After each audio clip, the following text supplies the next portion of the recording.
નમસ્કાર મિત્રો, મારું નામ મહેન્દ્રભાઈ જસાણી છે. હું ડાયમંડ ડાયરેક્ટર છું.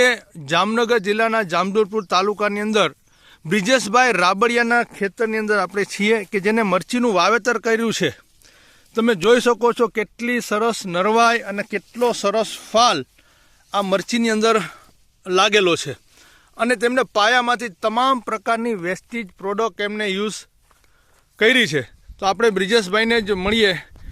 બરાબર બ્રિજેશભાઈ, તમે આમાં શું ટ્રીટમેન્ટ કરી વેસ્ટેજની પ્રોડક્ટની, કઈ રીતના કરી જરા કહેશો? અમે વીઘે 2.5 વીઘે 1 થેલી ગ્રેન્યુઅલ્સ આપ્યું છે. બરાબર.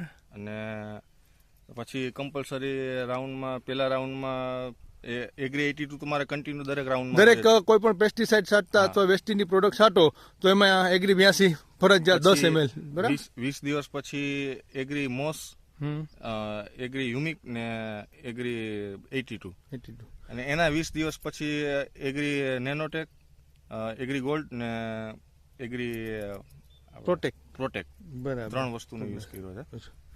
અને હવેના રાઉન્ડમાં પાછો એગ્રી હ્યુમિક પાછો છંટકાવમાં કરવું છે. અને પીએચમાં તમે શું આપ્યું? પિયતમાં એકવાર એગ્રી 82 આપ્યું હતું. અચ્છા, પિયતમાં એગ્રી 82 આપ્યું હતું. તમને દર વર્ષે તમે મરચી વાવો છો, દર વર્ષ અને આ વર્ષ કરતા મરચાની લંબાઈ, મરચાની શાઇનિંગ અને મરચાનો ફા એમાં કઈ ફરક દેખાય છે? હા, ગયા વર્ષના મુકાબલે આ વખતે થોડું સારું છે, વધારે પડતું રિઝલ્ટ સારું છે.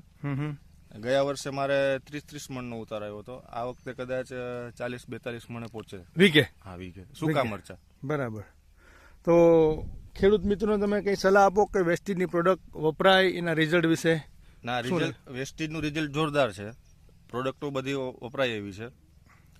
કારણ કે મારો પણ આ પહેલો જ અનુભવ હતો, પણ મને રિઝલ્ટ ગમ્યું આનું એમ. બરાબર, સરસ સરસ, thank you, wish you wealth. આ હતા બ્રિજેશભાઈ રાબડિયા કે જેમને મરચીની અંદર તમામ વેસ્ટેજની પ્રોડક્ટ યુઝ કરી છે. જોઈએ છીએ આપણે બરાબર મરચીની અંદર જે ફ્લાવરિંગ છે.